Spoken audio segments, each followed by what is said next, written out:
Previously on Serial. He was a stellar student, son, brother, and human being. There is just no way that he is the murderer. But I remember hearing him on the phone that day. It's not possible. I wish someone could believe what I'm saying right now. Like, I wouldn't do that. If he didn't do it, then who did? This is a Global Tel-Link prepaid call from Ms.Tahsina.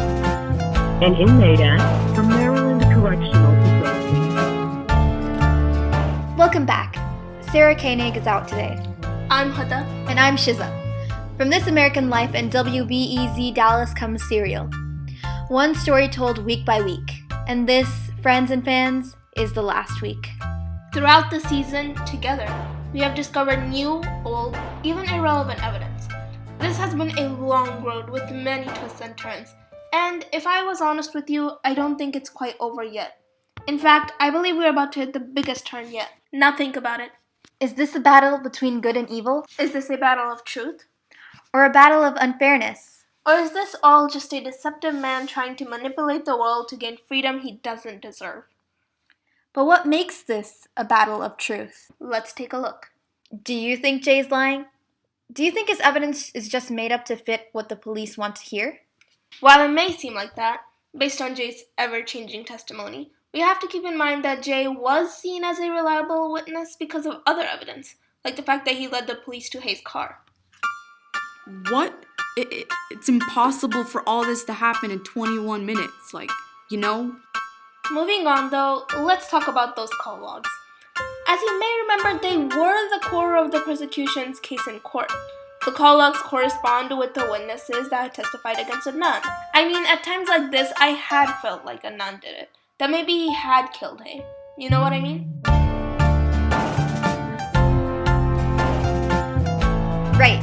It really was a confusing mess that drove us nearly insane.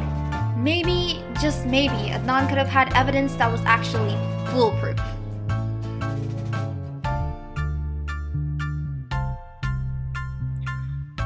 So, remember the call logs? I'm sure you do. There have been many instances in which call logs are used to convict the defendant. A murder case in 2009 in Florida, a 2012 case in Massachusetts, then in Chicago, Washington, Connecticut. Despite all of this, experts are now starting to say that law enforcement's use of cell phone records can be inaccurate. So, should phone records even be considered as evidence? Well, by now, with all this time you have spent on this rugged journey with us, you probably know that we called in our own expert witness to see if phone records could be reliable. Here's what he said. Law enforcement can determine the general coverage area from which a phone call was placed, but not the precise location within that area. So, there it is. While phone records can be somewhat reliable, there is an extremely large chance that they can be inaccurate. Moreover, we were not able to find the supposed Best Buy payphone.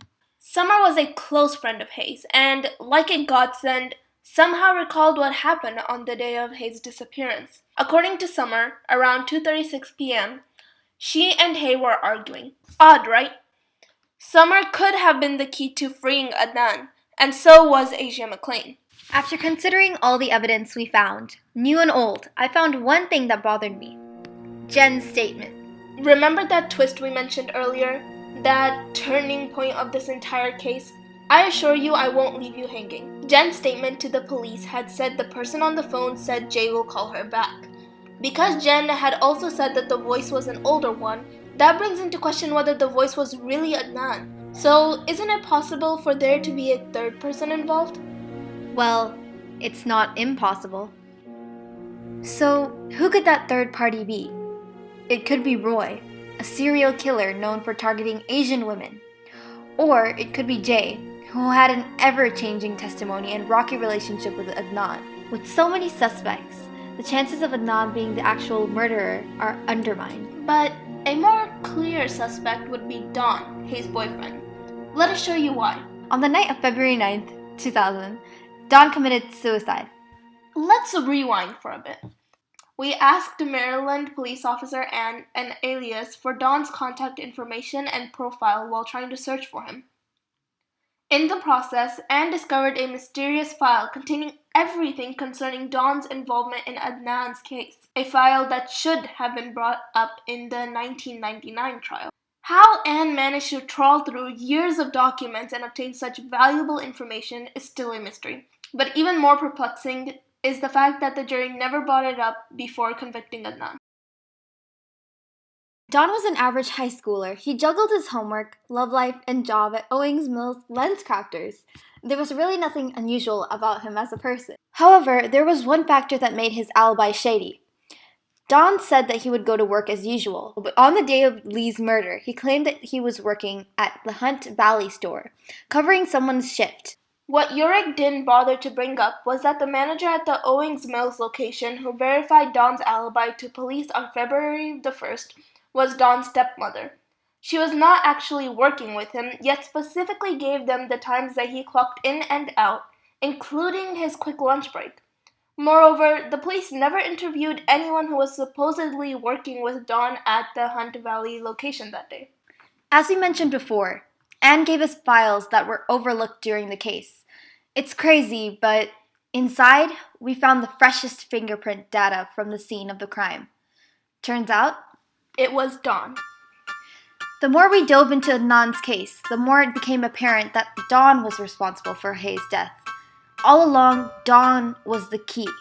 He was the missing puzzle piece.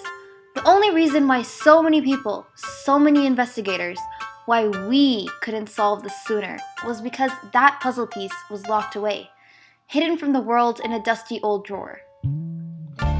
But is it too late to reveal the truth? Rather, is it too late to turn back time and place the puzzle pieces where they should have been? Yes. This last year, we spent trying to figure out where not just any high school kid was, but where Adnan Syed was for an hour after school one day in 1999. Or, if you want to get technical about it, and apparently we did, where a high school kid was for 21 minutes after one school day. Imagine you have to account for a day that happened 6 weeks back. How did you get to work that day, for instance? Drive, walk, bike? Was it raining? Are you sure? Did you go to any stores that day? If so, what did you buy? Who did you talk to? The entire day, name every person you talked to. It's hard, isn't it? Last time on Serial.